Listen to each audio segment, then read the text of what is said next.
Alright, for today's video, I want to talk about my relationship with Netflix. Because unlike Disney, it's pretty messy. Now, I've been using Netflix since like 2018. And ever since I started using it, it's been a bumpy ride. First, let's take care of the positives. That being the shows and movies that they have. Netflix got a lot of great shows and movies. Like Breaking Bad, a great show. Overrated, but a great show. 21 Jump Street, How High, Madagascar, Paul Blart Mall Cop, Bad Boys, Angry Birds, Dope, Captain Underpants. All of them are a good watch. But one of my issues with this is that it's there for a limit of time. Like Madagascar was on Netflix for 2 months, then disappeared, and came back 3 months later. Same goes for Hotel Transylvania and That's My Boy. And some of them don't ever come back. Like How High, that film was there for 6 weeks and never came back. And instead we got How High 2, which is a downgrade to the first one, with Method Head replaced by Little Yachty and Redman replaced by...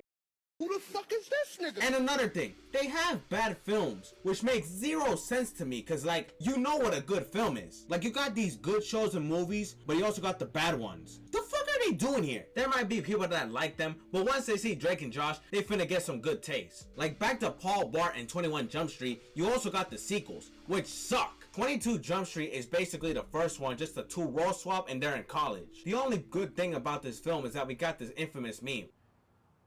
My name is Jeff.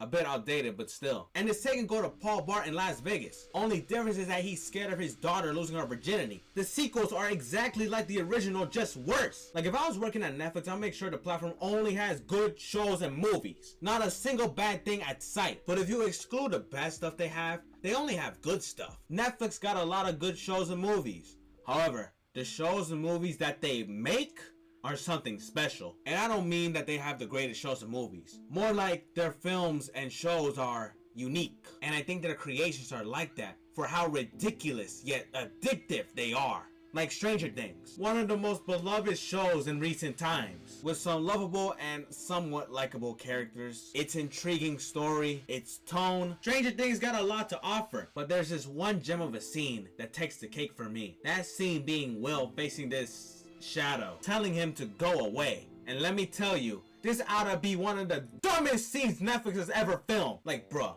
look at this guy and look at that guy. What makes you think this bowl cut boy gonna bring any fear to this monster? This man probably would have laughed his ass off, but he was more focused on taking over his body. And don't even get me started on him telling him to go away, which was advice that was given from Bob, because it worked with him when he was up against Pennywise. If that ain't some bullshit, his memory must have been blurry or something, because that sure as hell didn't happen. I know you're supposed to face your fears, but with something that big, you gotta keep running. But even if this scene was made with negative IQ, it still got more brain cells than the kissing booth. For starters, we got Lee, who is one of my most despised characters, who's so overprotected about Elle dating Noah, got this annoying dumb bitch, and sticks to the rules, especially rule number 9. Like, if you're so serious about not letting Noah date Elle, then make a move on her, date her already. I don't see any rule that says you can't smash her. Speaking of the rules, they got some of the most ridiculous rules any 6-year-old could ever make. Rules like rule number 8, best friends must tell each other if there is something stuck in their teeth or on their face.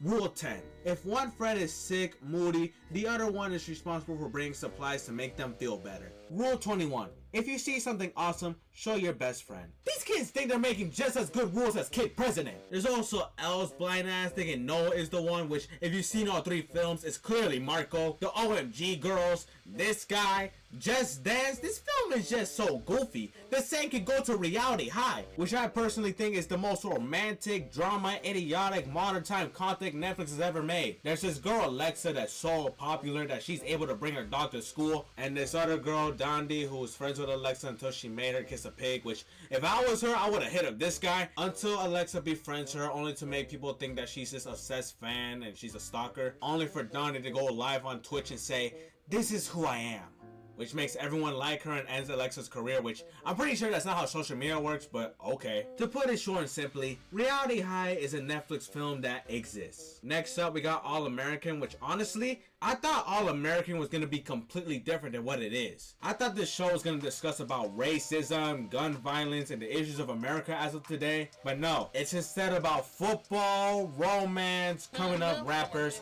and wealthy ass suburbs. All these characters have these on and off relationships with each other like, bro, just choose one already. Coach Billy dies in one of the most stupidest ways I've ever seen. That being going inside the bus to see if anybody's in there, despite the crash happening 4 hours ago. Bitch, I'm pretty sure everybody's out.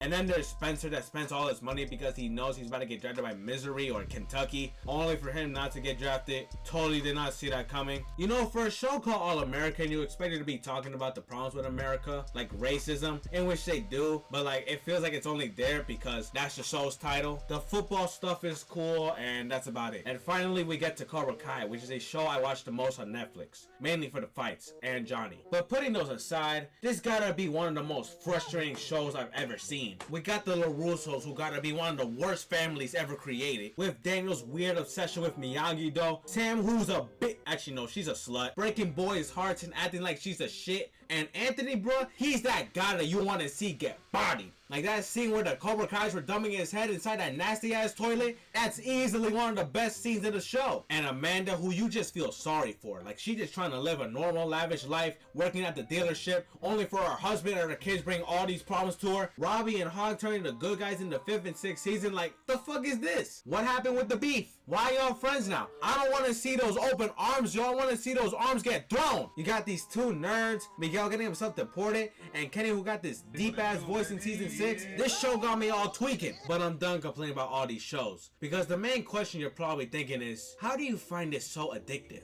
How are these shows and movies that you cannot stand appealing to you? The reason why I'm so addicted to these shows and movies is because how interesting they are. Like The Kissing Booth is such a dumb movie, but it's so interesting seeing these people act like children. The on and off relationships in All American are so annoying yet so eye-catching. Never Have I Ever, On My Block, Boo, bitch. They're so bad, yet I can't stop watching them. And that's the thing about Netflix. It's so unhealthy, yet you can't stop watching it because it's something that you never seen in your life.